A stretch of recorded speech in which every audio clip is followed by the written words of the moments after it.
នាងឲ្យខ្ញុំសុំតែឆ្ងាញ់កាហ្វេមួយកែវមក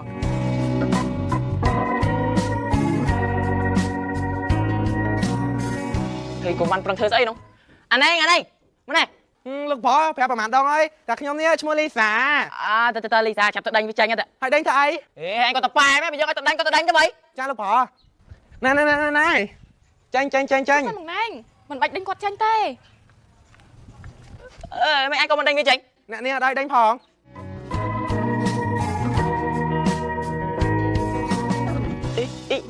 គុំបានទៅហ្នឹងកុំមកកុំឲ្យវាកុំអរគុណអ្នកនាង